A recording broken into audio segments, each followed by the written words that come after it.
ನಮಸ್ಕಾರ ಸ್ನೇಹಿತರೆ, ಈ ಒಂದು ವಿಡಿಯೋದಲ್ಲಿ ಶಿಕ್ಷಕರ ನೇಮಕಾತಿಗೆ ಸಂಬಂಧಪಟ್ಟ ಹಾಗೆ ನಾವು ಒಂದಷ್ಟು ಚರ್ಚೆಯನ್ನು ಮಾಡ್ತಾ ಹೋಗೋಣ. ಅದಕ್ಕೂ ಮುಂಚೆ ನೀವೇನಾದರೂ ನಮ್ಮ ಯೂಟ್ಯೂಬ್ ಚಾನಲ್ಗೆ ಸಬ್ಸ್ಕ್ರೈಬ್ ಮಾಡ್ಕೊಂಡಿಲ್ಲ ಅಂದರೆ ದಯವಿಟ್ಟು ಸಬ್ಸ್ಕ್ರೈಬ್ ಮಾಡ್ಕೊಳ್ಳಿ. ಸ್ನೇಹಿತರೆ, ತಾವು ನೋಡ್ಬೋದು ವಿಧಾನಮಂಡಲ ಬಜೆಟ್ ಅಧಿವೇಶನ. ಈ ಒಂದು ಬಜೆಟ್ ಅಧಿವೇಶನದಲ್ಲಿ ಮಾನ್ಯ ಶಿಕ್ಷಣ ಸಚಿವರು ದೈಹಿಕ ಶಿಕ್ಷಣ ಶಿಕ್ಷಕರ ನೇಮಕಾತಿಗೆ ಸಂಬಂಧಪಟ್ಟ ಹಾಗೆ ಒಂದಷ್ಟು ಮಾಹಿತಿಯನ್ನು ಹಂಚಿಕೊಂಡಿದ್ದಾರೆ. ಏನಂದರೆ ನಮಗಿಷ್ಟು ದಿನ ಈ ವಿಚಾರ ಗೊತ್ತಾಗಿರಲಿಲ್ಲ. ಯಾವುದು ಅಂದರೆ ಪ್ರಾಥಮಿಕ ಮತ್ತು ಪ್ರೌಢಶಾಲೆಗಳು ಏನು ನಮ್ಮ ರಾಜ್ಯದಲ್ಲಿ ಎಲ್ಲ ಶಾಲೆಗಳಿದ್ದಾವೆ, ಅಂದರೆ ಸರ್ಕಾರಿ ಪ್ರಾಥಮಿಕ ಮತ್ತು ಪ್ರೌಢಶಾಲೆಗಳಿದ್ದಾವೆ. ಈ ಒಂದು ಶಾಲೆಗಳಲ್ಲಿ ಒಟ್ಟಾರೆ ಖಾಲಿ ಇರತಕ್ಕಂಥ ದೈಹಿಕ ಶಿಕ್ಷಕರ ಹುದ್ದೆಗಳ ಸಂಖ್ಯೆ ಎಷ್ಟಪ್ಪ ಅಂದರೆ ಅದು 5202 ಹುದ್ದೆಗಳು ಅಂತಕ್ಕಂಥ ಮಾಹಿತಿಯನ್ನು ಹಂಚಿಕೊಂಡಿದ್ದಾರೆ. ಈ 5202 ಹುದ್ದೆಗಳನ್ನು ಏಕಕಾಲಕ್ಕೆ ಒಂದೇ ಸಮಯಕ್ಕೆ ಭರ್ತಿ ಮಾಡೋದಿಲ್ಲ. ಇದನ್ನು ನಾವೇನು ಮಾಡ್ತೀವಿ, ಹಂತವಾಗಿ ಭರ್ತಿ ಮಾಡ್ಕೊಳ್ತೀವಿ ಅಂತ ಹೇಳಿದ್ದಾರೆ.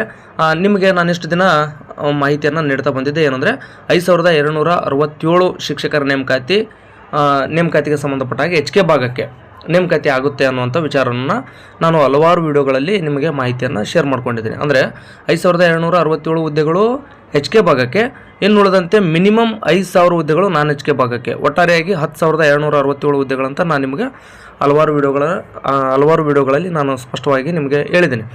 ಈ ಒಂದು HKದಲ್ಲಿ ಏನು 5267 ಹುದ್ದೆಗಳಿದೆ, ಈ ಹುದ್ದೆಗಳಲ್ಲಿ ದೈಹಿಕ ಶಿಕ್ಷಣ ಶಿಕ್ಷಕರ ನೇಮಕಾತಿಯು ಕೂಡ ಸೇರಿಕೊಂಡಿರ್ತಕ್ಕಂಥದ್ದು. ಈಗ ಅದನ್ನು ಸ್ವತಃ ಅಧಿಕೃತ ಮಾಹಿತಿಯಿಂದ ನಮಗೆ ಗೊತ್ತಾಗ್ತಾ ಇದೆ.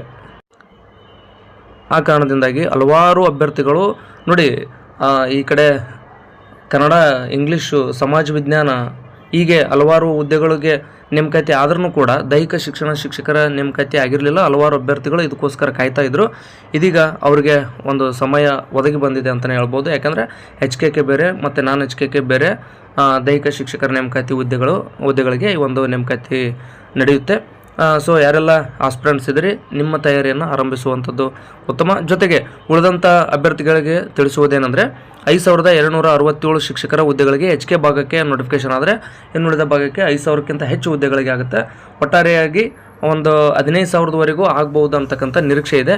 ಇಷ್ಟಾದರೆ ನಾನ್ HK ಭಾಗಕ್ಕೆ 10000 ಮಾಡಬೇಕಾಗುತ್ತೆ. ಬಟ್ ಈ ಹಿಂದಿನ ಅಧಿವೇಶನದಲ್ಲಿ ಅವ್ರು ಏನು ಹೇಳಿದರು, 5000 ನಾನ್ HKಗೆ 5267 HKಗೆ ಅಂತ ಹೇಳಿದ್ರು. ಆ ಪ್ರಕಾರ ನೋಡೋದಾದರೆ 10267 ಹುದ್ದೆಗಳಿಗೆ ಶಿಕ್ಷಕರ ನೇಮಕಾತಿ ಬಹುತೇಕ ನಡೆಯುತ್ತೆ. ಅಂದರೆ ಮಿನಿಮಮ್ 10267 ಅಂತೂ ನೋಟಿಫಿಕೇಶನ್ ಆಗುತ್ತೆ. ಆದರೆ ಅದೃಷ್ಟ ಇದ್ದರೆ ಇನ್ನೂ ಹೆಚ್ಚಿಗೆ ಆಗ್ಬೋದು. ಹೆಚ್ಚು ಕಡಿಮೆ 14-15 ಸಾವಿರದವರೆಗೂ ಶಿಕ್ಷಕರ ನೇಮಕಾತಿ ಅಷ್ಟು ಸಂಖ್ಯೆಗೆ ನೋಟಿಫಿಕೇಶನ್ ಆಗ್ತಕ್ಕಂಥ ಚಾನ್ಸಸ್ ಕೂಡ ಇರೋದ್ರಿಂದ ಈಗಲೇ ಯಾರೆಲ್ಲ TET ಮತ್ತು CTETಯನ್ನು ಕ್ಲಿಯರ್ ಮಾಡ್ಕೊಂಡಿದ್ರೆ ಓದ್ತಕ್ಕಂಥದ್ದು ಉತ್ತಮ. ಸೊ ಇದೆಲ್ಲ ಮಾಹಿತಿಯನ್ನು ನಿಮ್ಮ ಜೊತೆ ಶೇರ್ ಮಾಡ್ಕೊಳ್ಬೇಕನ್ನೋ ಉದ್ದೇಶದಿಂದ ಈ ಒಂದು ವಿಡಿಯೋನ ಮಾಡಿರ್ತಕ್ಕಂಥದ್ದು.